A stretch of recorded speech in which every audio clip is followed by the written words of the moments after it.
Okay, good morning, everybody. I think we have started and you can hear me now. If you can just type into the chat box and let me know that you can hear me, that would be lovely. Good morning, Craig. Nice to see you here.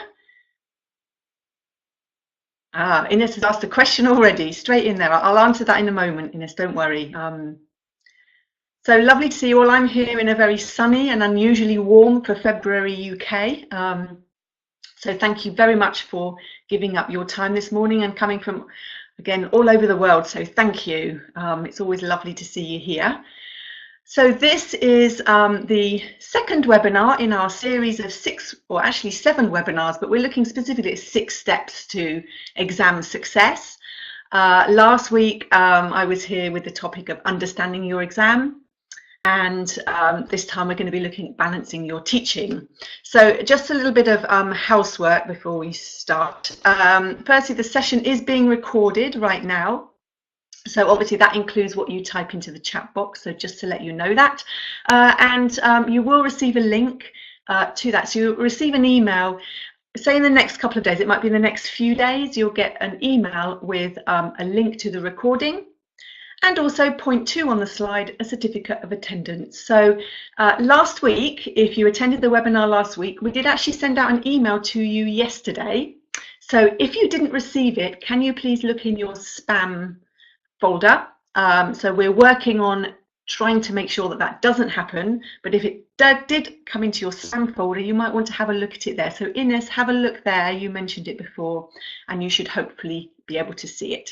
So in the next few days, we'll send out an email with a link to the recording and your certificate of attendance, and also a handout which summarizes the key points from this session and actually provides you with some more examples and activities. So hopefully that will be of use as well.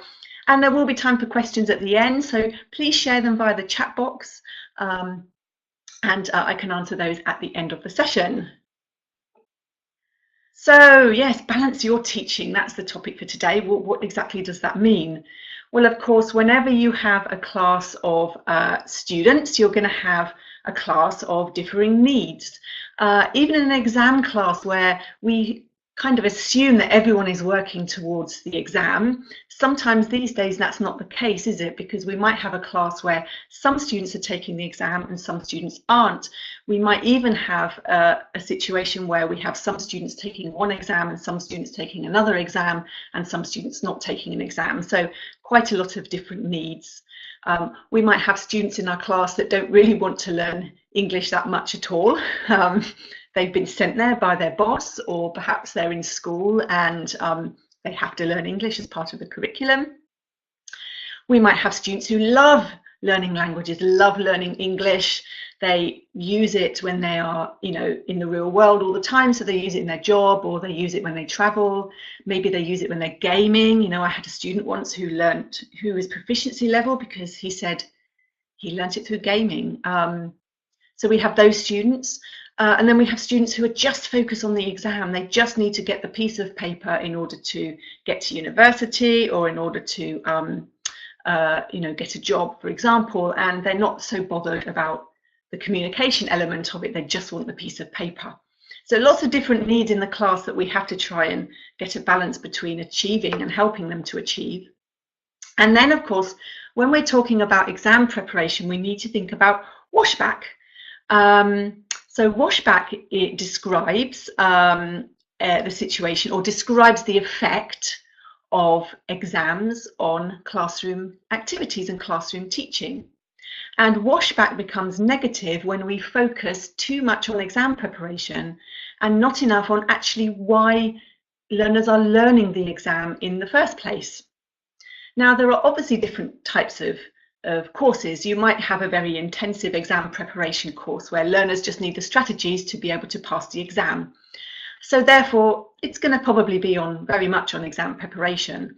But if you have a longer course where you have where you want to also develop learners' skills so that they can communicate in the real world and also pass the exam, then we need to get a really good balance between making sure that we focus on the communicative element of language learning as well as passing the exam or helping students to pass the exam. So that's what the focus is today. So we're going to look at how we can do that. And so I'm going to suggest a lesson framework for that. We're going to look at setting learning objectives and then classroom activities for productive skills and also for receptive skills within the lesson framework. We'll talk at the end about the importance of conveying objectives to learners and learner reflection. And then, as I said, there'll be time for questions. Now, I do sometimes read your comments in the chat box, so I do look down periodically, but I might miss some questions if you ask them as we go along. So you can also save them at the end and ask them at the end as well, or both. I mean, it's fine to ask the question twice. So then, a lesson framework for balancing our teaching. For me, I think the key thing is to create a lesson where we're setting learning objectives based on sub-skills. So not on the exam, but on the skills that learners need to communicate in the real world as well as to pass the exam.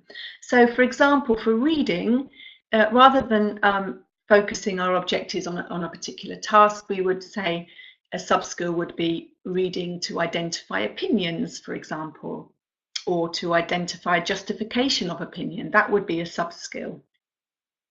Once we've identified our sub-skill, we can then provide support on that. So what do learners look for to identify an opinion? Is there a particular language they can see? What language might we use to introduce an explanation of an opinion to justify it? Well, we use things like because and so and since and things like that. Once we've helped them to be able to use that sub-skill, we can then give them some practice in that sub-skill so that they can really see that they're developing their reading, their listening, their writing and their speaking, and not just focusing on an exam task. But of course, once we've helped them with the sub-skill, then they can complete an exam task where they then use that sub-skill. And then we can give time for learner reflection at the end. And hopefully by using this framework, we can then help learners to develop skills. So we have that really nice balance of helping them to focus on the real world and the communication and why they might use English, which will be different across all of the learners, and also helping them to do well in the exam as well. And that hopefully meets the needs of all of our students. And hopefully the activities I'm going to suggest are also engaging so that we can engage those learners who perhaps are neither taking the exam nor particularly excited about learning English. Okay, let's move on to the first thing then. So let's think about setting learning objectives based on sub-skills. So I'm going to give a little task for you. I'm going to show you two lesson objectives, number 1 and number 2. Which one focuses on sub-skills? Which one focuses on helping learners to develop a sub-skill? Number 1 or number 2? Please type it into the chat box.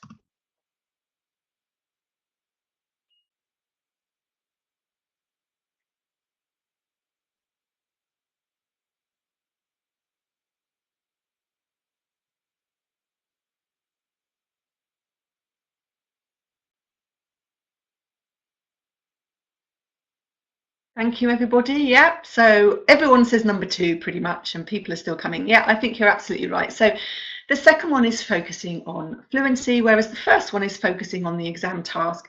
Now, obviously, for a lot of us, when we go into the classroom, we don't actually write a formal lesson objective unless we're being observed. Although there is definitely a change in this and lots of reasons why we should write a lesson objective. But even in our minds, even if we're just thinking in our minds, rather than thinking, okay, so today we're going to do a part 2 speaking task, it's today I'm going to help my learners to develop their fluency. And of course, we can say to learners, so in this lesson, you'll become better able to speak for a minute with fluency. This will help you with part 2 of the speaking exam. So we can actually show them how that will help them with the exam. So those taking the exam are very much aware of that. And we can discuss with learners how that will help them in the real world as well. So let's look at some more objectives. If we look at number 1, you'll be better able to attract the reader's attention in an article. In which part of a Cambridge exam will that help them? So if they're better able to attract the reader's attention in an article, how will that help them in the exam? Sorry, type your ideas in the chat box.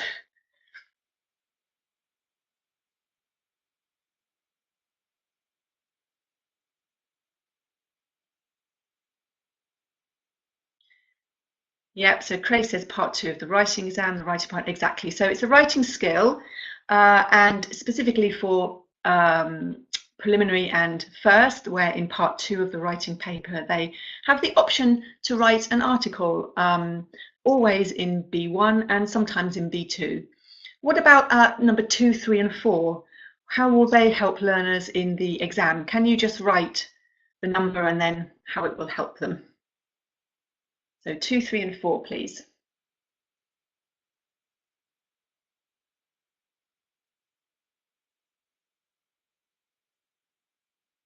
And is there any particular tasks? Any particular tasks?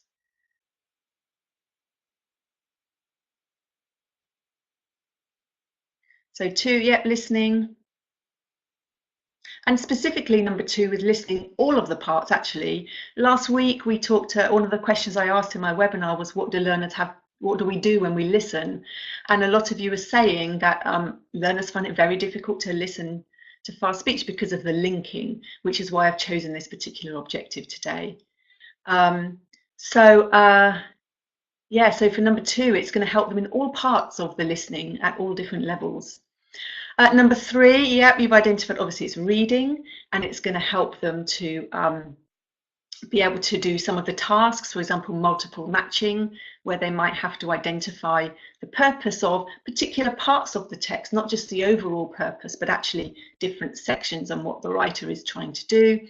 And yeah, I think Craig said for number 4, it's actually writing and speaking, which is correct. So for number 4, you'll be better able to justify an opinion in an essay, for example, in part 1 writing for B2 and above, and also for speaking in the exam, particularly the discussion part for B1 and above.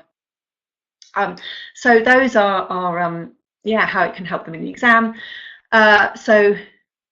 We also need to think, though, about how it can help them in the real world. And I think Patricia said one of them, I think was number 2, helping them to listen to films better. And of course, we need to encourage learners to recognise how these things will help them outside of the classroom.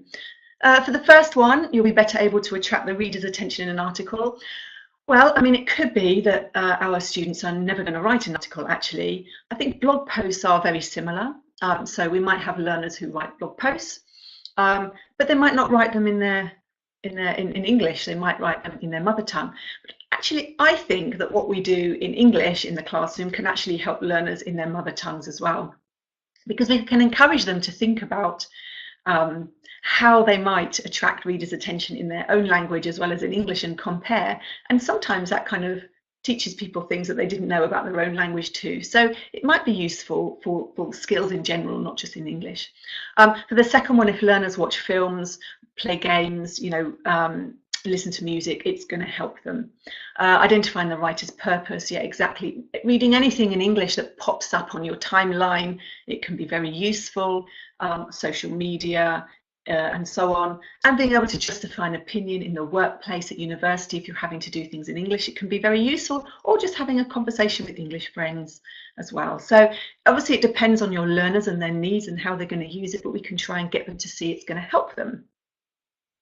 How do we identify sub-skills? Well, in the Cambridge exam handbooks, which you can search for online, if you look at the reading and the listening sections, there's a section called structure and tasks where it outlines each task. You can see here, for example, part 5. So I think this is the first Cambridge first exam, B2. Task type in part 5 is multiple choice for reading, and the focus is reading for detail, opinion, attitude, tone, purpose, main idea, and so on. So there are sub-skills. We can take one of those and focus on that in a lesson.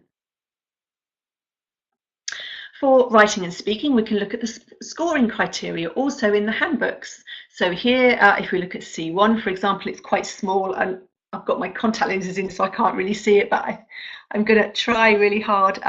In organisation, for example, using a variety of cohesive devices. So that's a focus of a sub-skill. And then we've got, so in communicative achievement, we've got use the conventions of the communicative task effectively to hold the target reader's attention. So we just talked about that as one of our sub-skills, being able to get and hold the reader's attention.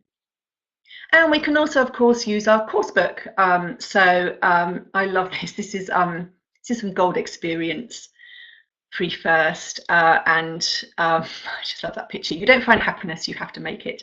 So this is the beginning of the unit, and you can see here at the bottom, again, it's going to be too small, but you've got the sections, and it tells the learners what the task type is and also what the sub-skill being developed is.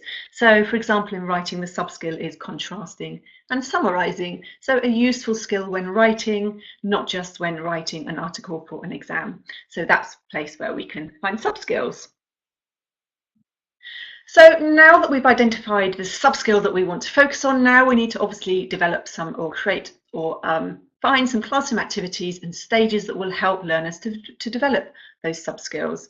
So as I said earlier, the first thing I think we need to do is to help students to understand the sub-skill and how they can use it or do it or understand how it's used and applied, and then they can actually practice doing it. So let's focus on productive skills first of all. We're going to look at speaking.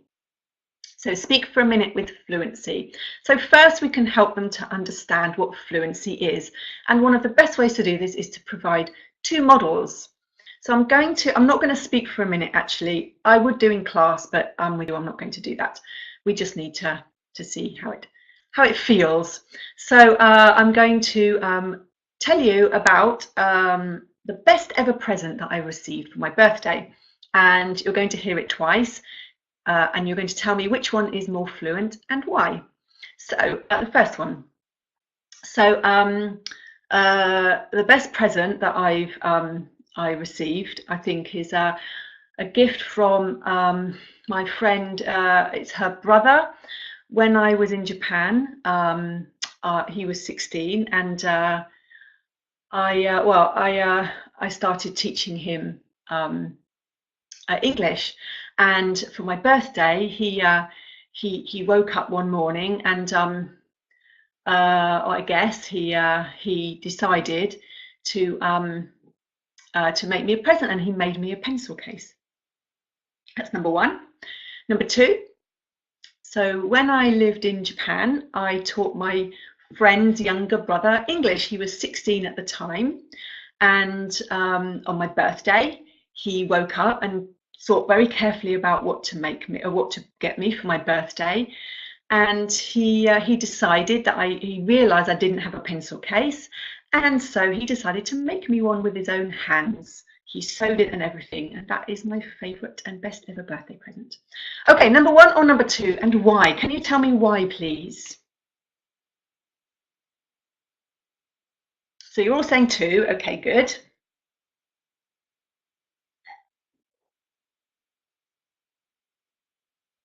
Yep, so no hesitations, fewer pauses, fewer ums and ahs, exactly. Exactly. So we can give two models to students, and then they can very easily start to work out and think about, well, what does fluency mean? Because I think students often confuse fluency with speed, don't they? And yet I didn't actually speak faster with the second one at all. But what I did do is I didn't worry too much about errors. I focused on communicating my ideas. I didn't repeat actually I did repeat myself once, I think, but I didn't go back and try and clarify. I just kept going. Using fillers and other phrases can give you time to think, but obviously not too much. I did use them in the second one, but just, you know, a very small number of times. And also not speaking too fast, speaking in a nice measured way, stressing key words, using body language to help you to convey meaning. So these are things that we can help learners to now notice and recognize about fluency. So then, of course, we can get them practicing that and trying to do that. And we can do it in a very controlled way at first. We can get them speaking for 10 seconds, then 20 seconds, then 30 seconds about the topic, and trying to build more and build more as we go along. And then once we've done that, we can maybe do some more sort of engaging activities. So 3, 2, 1 is a task where we start by getting students to speak for 3 minutes, and then they have to say the same thing in 2 minutes, and then they have to say the same thing in 1 minute. So, for example, just give them a topic like I did with a best ever present.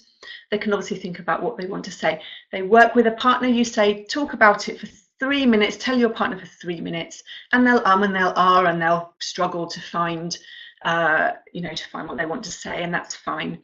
And then they re-partner with a new partner, and this time they have to say exactly the same things, and this time in 2 minutes, and we can give them prompts on the board to talk, things to talk about. And then they swap partners again, and this time they have to say it again, but in 1 minute. So they're being more concise, they're hesitating less, and they know more about what they're going to say. So it's a good way of training learners to develop fluency, to help them towards that exam, and also to help them in the real world as well. We can also play Just a Minute, which is based on a BBC Radio 4 programme that's been around forever. It's like 60 years old or something. And it's a game, and you can play it slightly differently with different learners, but I'll explain it with, let's imagine you have a group of 3 or 4 students, and one student, you give a topic, and one student starts speaking. So they have a timer, they set a timer on their phone, they start it going, and one student starts speaking about that topic. And the idea is that they're not allowed to hesitate, repeat, or deviate. And by deviate, I mean to go onto a different topic. If they hesitate or repeat or deviate, one of the other students in the group has to pause the timer, and they say, "Stop, you hesitated." And if everybody agrees, then they take over the topic and they start the timer and they keep talking. And if they repeat something, then somebody says, "Stop, you repeated," they take over and they start talking about the topic. Whoever is speaking when the minute finishes wins the point of the game. So you can do this once over several lessons and count up the points, or you can do it a longer game and do several topics in one lesson, which obviously would help towards that objective of fluency. Now let me just clarify what repetition means. If you're doing this with lower level learners, repetition means repeating the same idea. But at higher levels, repetition can be as it is in the radio program, which is repeating a word.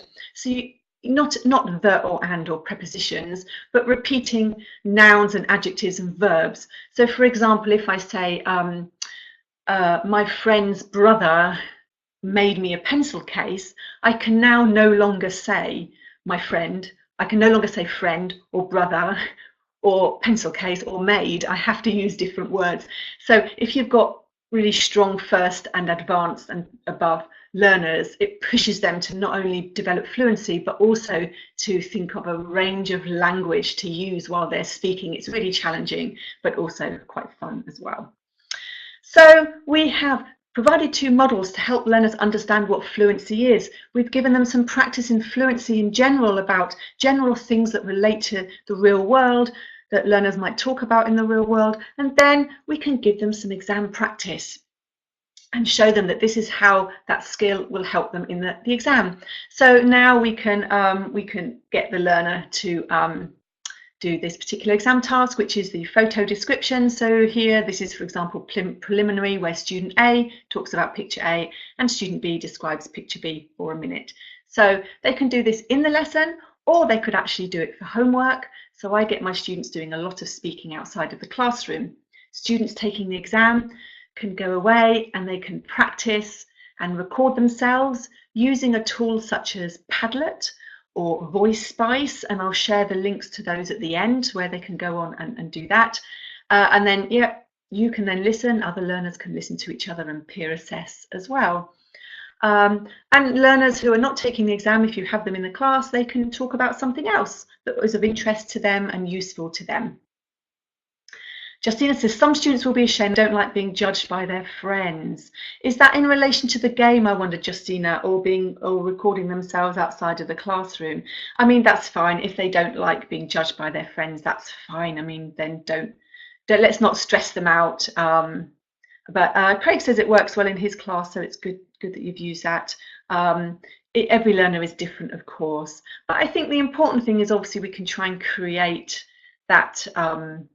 We can try and, if we give students lots of practice before they get to that game, then maybe they'll feel a little bit more comfortable, but it does depend on the learners, that is true. Okay, let's move on to writing and think about how we can do this in a writing. So again, rather than focusing on an exam task, which is article, we're going to actually focus on getting the reader's attention, maybe when we're writing in general and not just in an article actually. So the first thing we can do is again provide a model. So here, this is a model designed for secondary learners. Actually, it's from Gold Experience. And learners obviously write, or exam candidates write an article at B1 and B2. If you've got B2 level learners, you can bring in more authentic articles and get them to have a look at some of the things that the writer does to attract the reader's attention. So once we've done that, we can then get them to think about what that means. So for example, in an article, the writer might ask a question, particularly at the beginning to open it. So have you ever, I think if we go back here, it's how important is it for you to have photos of your holiday?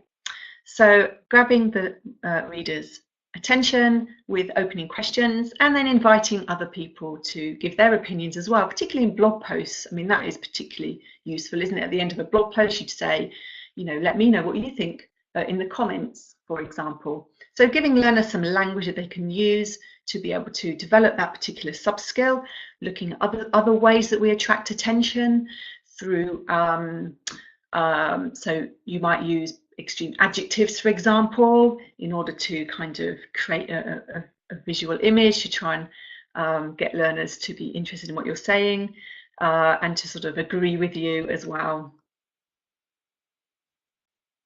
Then we can do some practice of that. So here we can give a topic. So this is just based on top tips for travel. Let's imagine you've got a crying baby on a bus or a plane. You're writing a short article giving tips on how to deal with, you know, traveling and problems you have when traveling. Then you could start your article with a question. Well, we can get students to use these here and on the slide and actually create questions to introduce each of those articles. So some nice controlled practice there. And then once we've done that, we can get students writing an article, or perhaps for the real world these days, maybe more of a blog post, because that's probably what learners are more likely to be familiar with, not so many write articles, unless you've got people working for student newspapers and things like that. So a nice activity that I do with students is very visual. So I've realised that my slides are quite small on the page, but this is a picture of a beach, and all of those little things you can see are people on the beach. So lots and lots and lots and lots of people, and it's during the daytime. So you've got this picture. What I'd like to do is to write a question in the chat box. When you look at this picture, what questions do you have about it? And the idea is that you don't repeat what other people ask. So you try and think of a different question. Oh, the slide with the beach has disappeared. Oh, that's strange. Hang on, let's go back. What can you see now? Is it okay? You can see it now. Oh, I can see something completely different to the beach. Okay, so if you can see the beach, then can you please type a question about the beach? If you can't see the beach, picture in your mind a beach on a hot day with thousands of people on it. Can you please write a question that you have about what you see in the picture? So it could be what, where, why. Okay, and the idea is that you don't repeat a question. So somebody said, where is it? No longer can you write, where is it?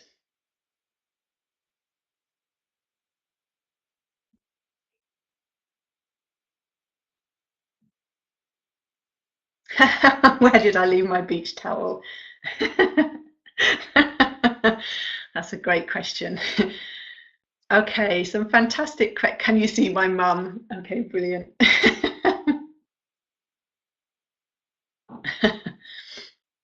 Is it the right place for your holiday?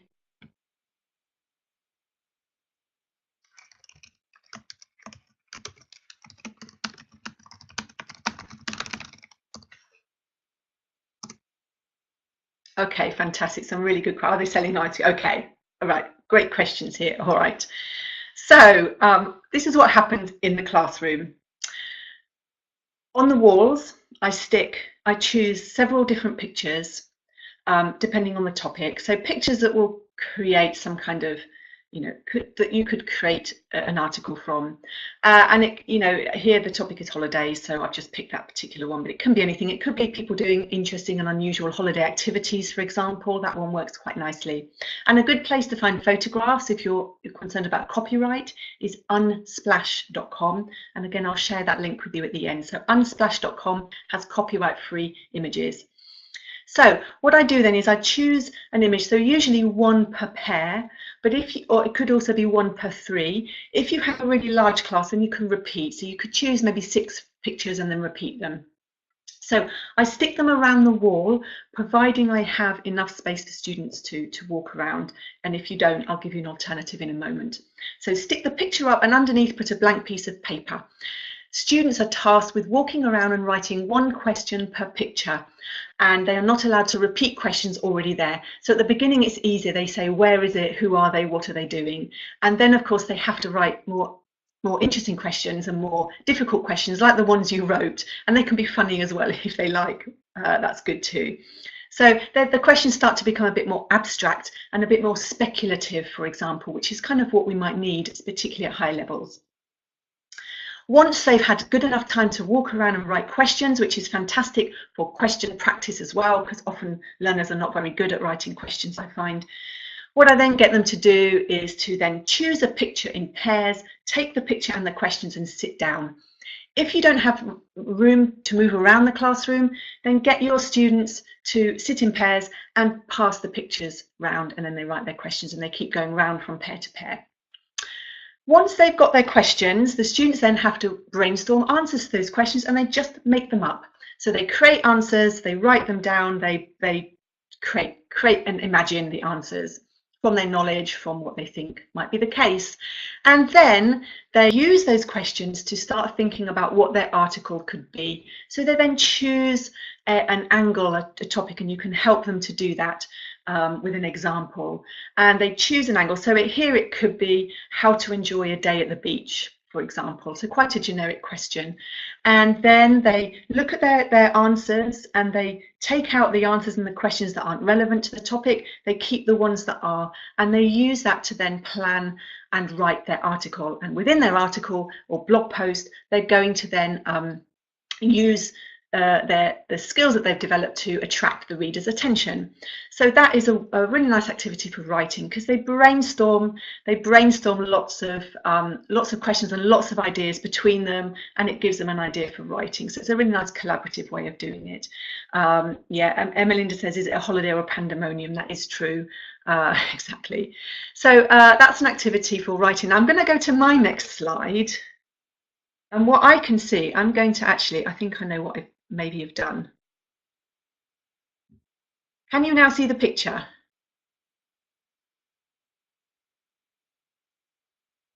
Yeah. Yes, no. Of a suitcase, yes. Are you looking at the beach of a suitcase? Okay. Oh, hang on.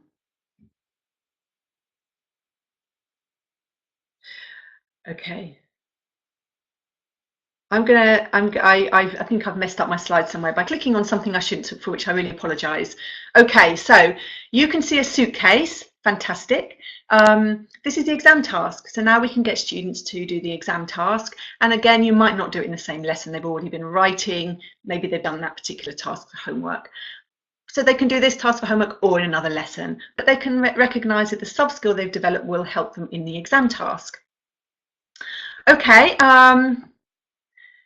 Next slide. Hopefully you can see classroom activities to develop receptive skills. So let's focus on receptive skills now. I think we're back on track with the slides. Yay. Okay.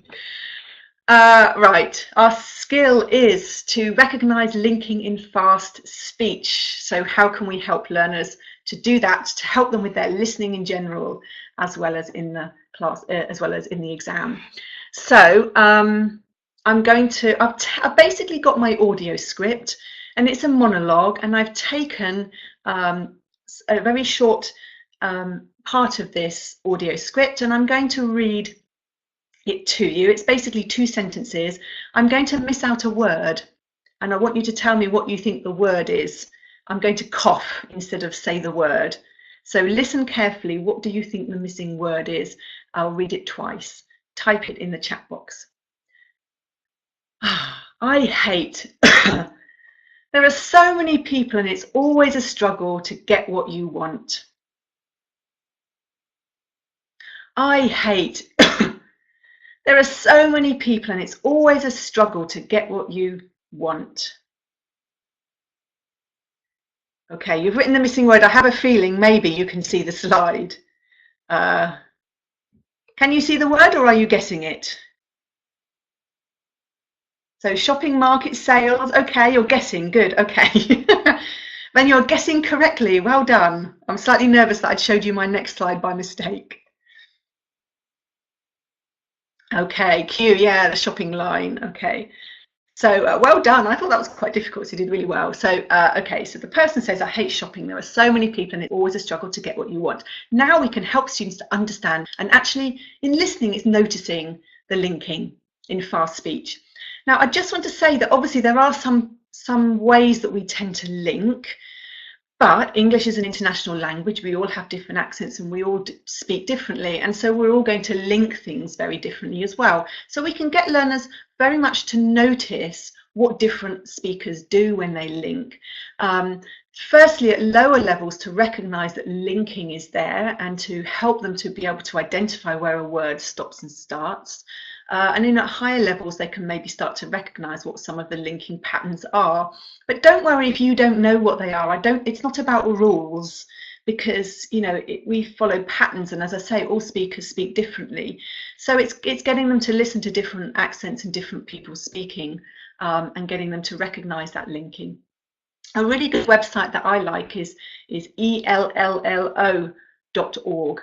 It has lots and lots of small audio scripts on there of people from around the world talking and discussing in a short conversation. It's really perfect for short listening practice at different levels, but it's the listening to different accents, which is fantastic.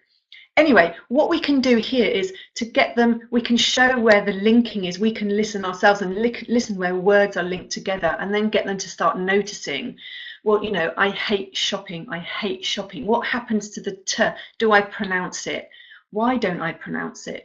Don't pronounce it because it's quite difficult to say before a sh, before a consonant sound. T and d often disappears, and you can see later in the next sentence, so many people, and it's always, and it's always. Again, we might not hear it, so and it sounds like one word, and it's not, it's 2 words.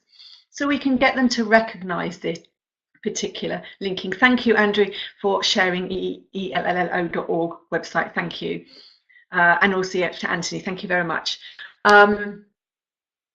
Yeah, so we can just get them noticing it first of all, and then we can, if we feel it's going to benefit them, give them some of the sort of patterns. So consonant to vowel linking, we often link words when one word ends with a consonant sound and the next word ends with a vowel sound, we often link them together. So not it's always, but it's always, it's always. And that when we have, when a word ends with t or d, we often drop those sounds at the end of a word when the next word starts with a consonant as well. So rather than and it's, which actually some people might say, so this is not always the case, some people might say and it's, which sounds like dits. What's dits? Poor learners are saying, what's dits? So we might say that, or we might say and it's, and again, what's and it's? Okay, so helping learners to recognize that and it's is and it's 2 different words. Once we've got them to recognize that, we can then move on and we can do some practice. So getting them to predict where they think linking might occur, and then getting them to actually listen and check and see if they're correct. So this is much more about micro skills here, getting them to really notice. So we're working very much, I think, with the audio script, or if you're using authentic material and you've got a transcript to a TED talk or something like that, because advanced learners also find this difficult, then we can do it with that too. So learners then do that and notice, predict and then listen and check, and then we can obviously help them to see what they think and what they've noticed, like this, and then we can do an exam practice. So this is the multiple matching task. So this is a B1 task, sorry, B2 task. It's from actually a pre-first book, it's from Gold. And it's a monologue here, 5 speakers talking about shopping and their thoughts about shopping. And, you know, it's great for helping them with linking is very good for this particular task because it's a monologue, so people are speaking at length, so we can help learners to develop those skills. So that's how we might do it with that particular sub-skill at listening. And then we have reading, and here the focus is on identifying a writer's purpose. So here it's we want them to understand actually what we mean by writer's purpose. So I've actually taken part of a text. So this is a text, it's The Drive to Win. It's 4 separate writers talking about the same topic, but slightly different aspects of this topic. Can you please read this part of the text? You should be able to see it okay, I think. Can you read it and tell me what is the writer talking about? I'll give you 1 minute to do that while I have a drink of water.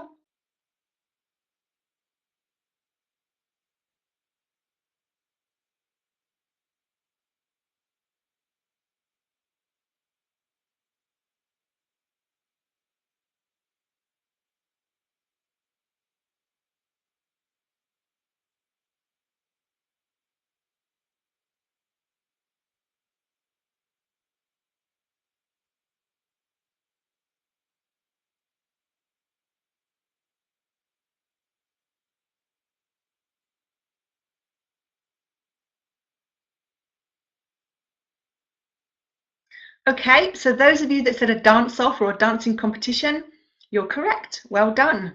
Now, can you tell me, please, what is the writer doing in this particular part of the text? Are they persuading you of something? Are they informing you of something?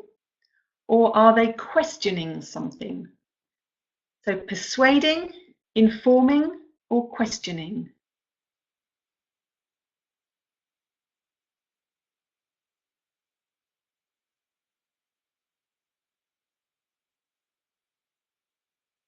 Okay, so lots of you saying informing, describing, which I think is part of informing. Somebody said persuading. I mean, it's interesting, it's written in a way which is very persuasive, isn't it? It does make you, it certainly makes you imagine it, which could be persuasive if this was your kind of thing, that's for sure.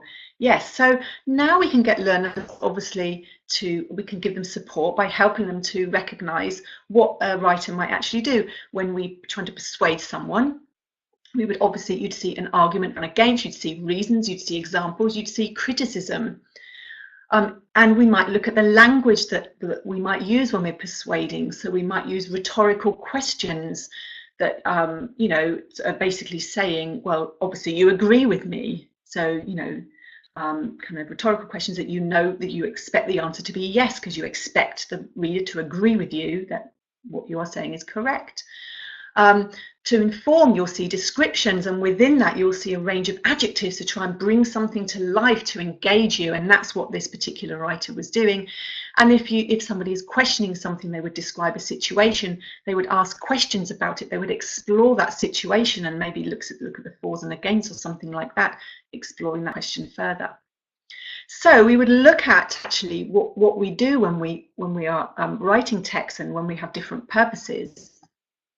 And then, of course, we can get students to practice that. So we can give them another part of the text and we can say, well, what do you think the writer is doing in this particular part of the text? I'll get you doing that, but they read that and then they identify again using the information they just learnt from you and looking at the features. So looking at the text analysis. And then we can do a nice activity that I do with my students. And so this is reading and writing, really.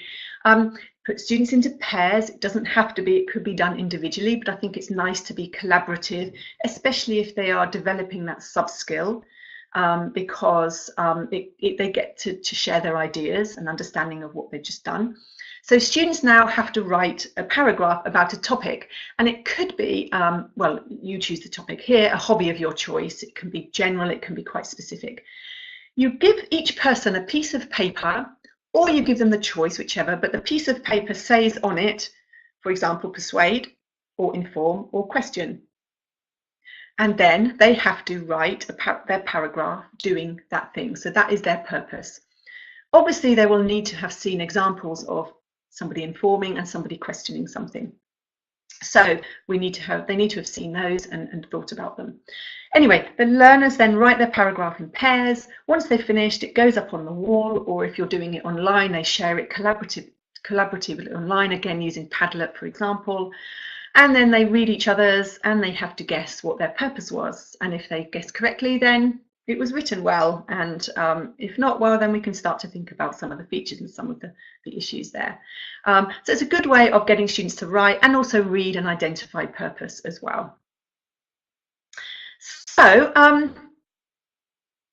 and then coming on to exam practice, of course, they can then do a reading exam practice where here multi-matching, where they have to, for example, identify who questions something, who describes something, who we don't have persuasion here, but persuades and so on. So, you know, we would obviously take an exam task like this one that focuses learners' attention on that particular sub-skill and help them to understand how they can use it and apply it in the exam as well. Okay, over to you, 1 minute. Our last objective that we looked at earlier on was what activity, it was looking at justifying an opinion. Let's say speaking, justifying an opinion while speaking. What activities could you do to help them practice justifying an opinion? Any particular ones that you'd like to share with each other for 1 minute? It could be something that gets them noticing. It could be something that helps them to understand how to do it. Or it could be something that gets them practicing. 1 minute to come up and share an idea.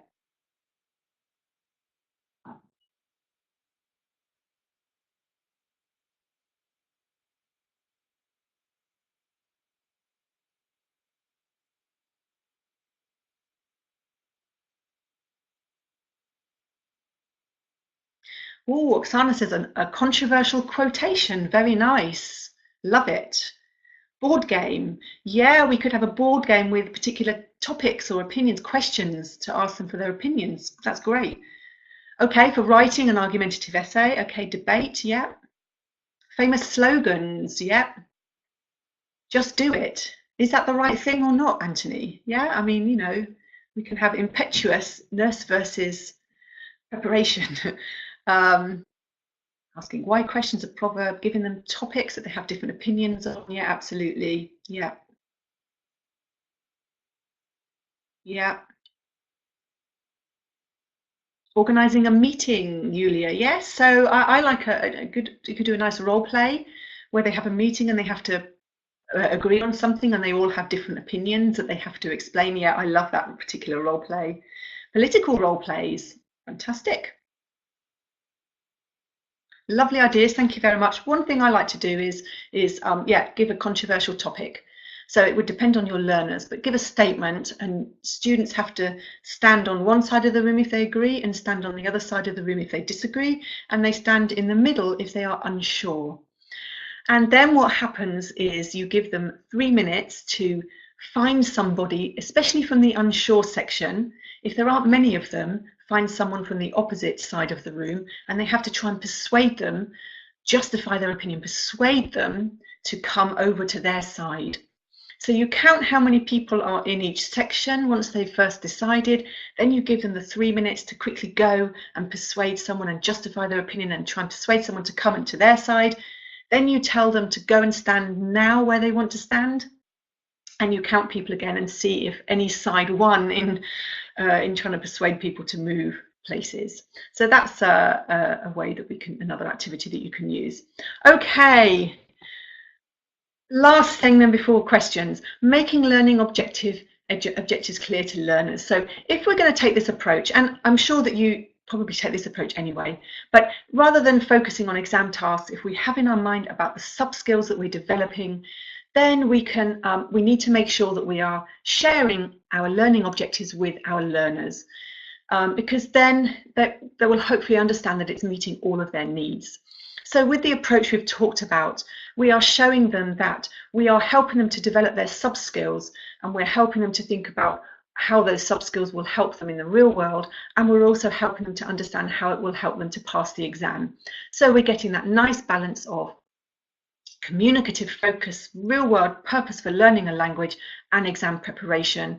And hopefully within that we can meet, as I say, meet the needs of all of our learners. So how can we make objectives clear? We can simply share them with learners at the beginning of the class, or maybe after our lead-in or a couple of activities, so that they understand what they're doing and why they're doing it. When learners know that, they feel that they can take more control of their learning, because they feel that they are much clearer about what they're doing.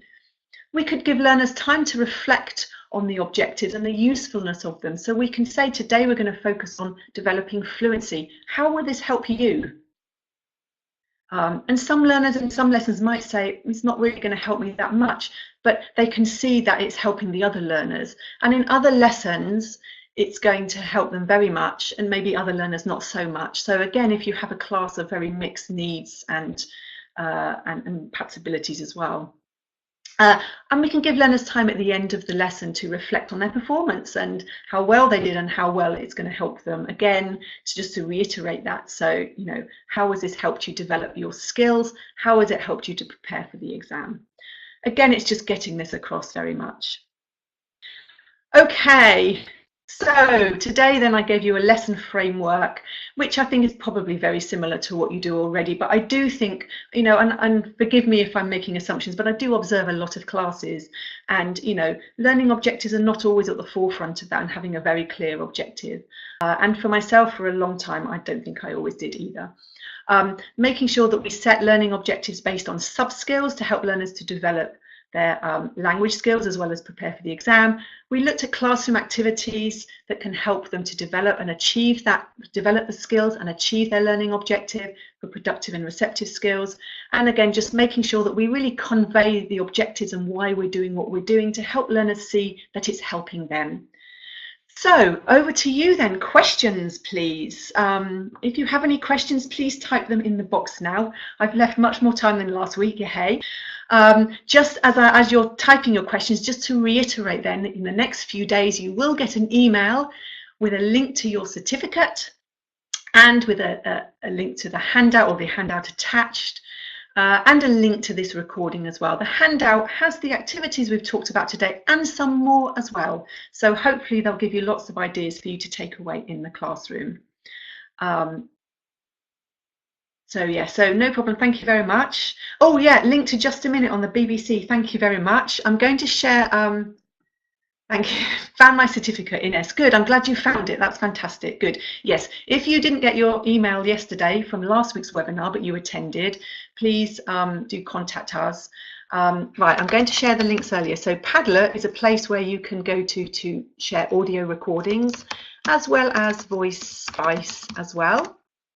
And Unsplash is the place where you can get photographs where you don't have to worry about copyright. How to activate really weak students. Okay, so Beata, you're going to have to hear then develop a lot of support strategies. So whenever obviously if we have a learning objective, not all learners are going to be able to achieve that objective without a lot of support.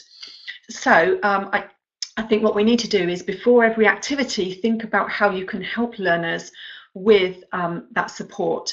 So if I think about, for example, a speaking activity, giving them prompts to use, or even a speaking frame.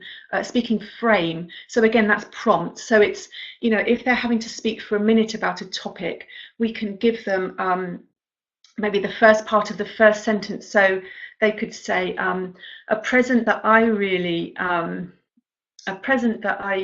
love is ... I love it because ...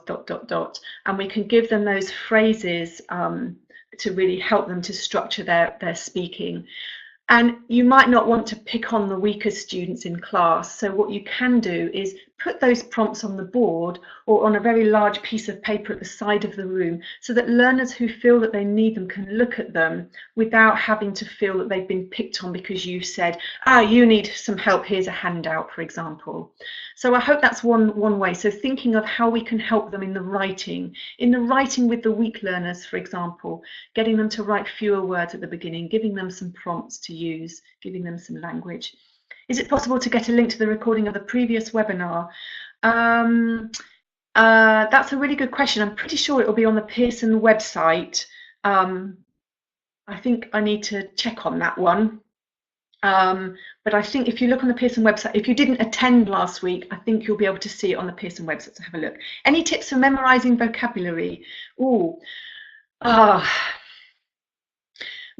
my students aren't very good at memorizing. I mean, they don't always want to take the time to memorize vocabulary. In the end, the best way of doing it is with flashcards, I think. But you can use a tool like Quizlet, which I'll just type into the box here. So Quizlet is you can make online flashcards and you can play games with them. So students can test themselves very easily, and we can bring that into the classroom as well as a fun game. So that's one way. But what I would say is lots and lots and lots and lots of review activities. Yet, like Craig says, loads of review activities at the beginning of a lesson or at the end of a lesson. My warmer is always that I have a vocabulary box. So I have a little cardboard box, and at the end of a lesson we have little strips of paper and students write the words on, or I write them, that we've learnt that day in the lesson, and they go into the box. At the beginning of the lesson you just pull out some of the words, because I can't remember what we studied, pull them out and we can do some activities with them. Very simple activity. Students stand up, they each take a word, they find a partner, they each describe their word to their partner and they guess their partner's word. They then swap pieces of paper, so they now have their partner's word. They find a new partner, they explain or define their word, their partner guesses, they guess their partner's word, they swap pieces of paper and they keep going around the room. Activities like that can be really useful.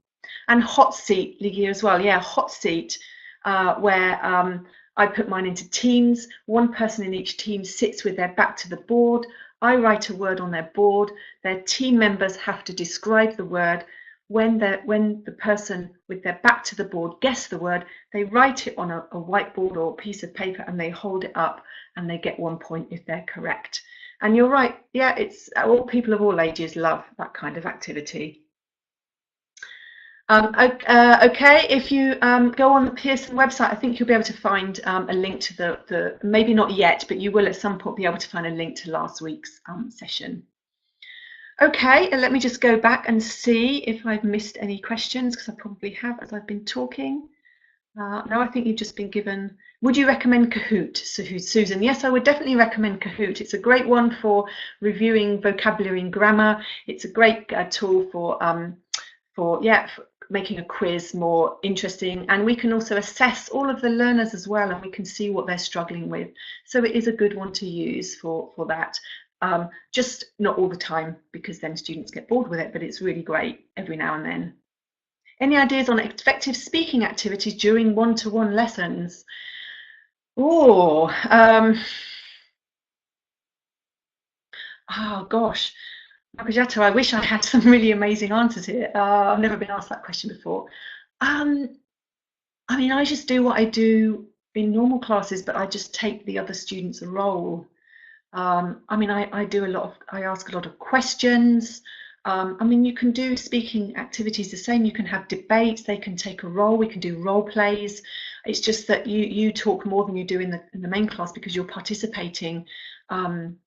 Yeah, that's all I can suggest, really. I have to say that I once did a class with a learner who said that taking a one-to-one with me was like being interrogated by the police, because I just asked lots of questions to get them speaking. So that's what I tend to do. Is a sample answer useful to develop speaking skills, Max? Student speaking. So you mean for an exam? Yeah.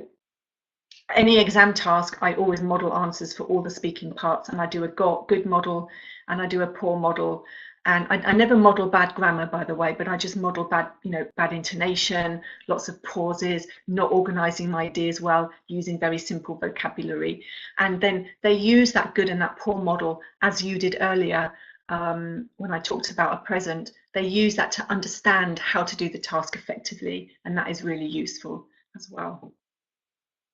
Okay, I think we're going to finish there. It is an hour. Thank you very much for coming. Thank you for asking your questions, and thank you for participating and sharing. Have a wonderful day, and hope to see you next week. So it's not me next week, but we have our next step, and we really hope to see you there. So bye everyone. Thank you.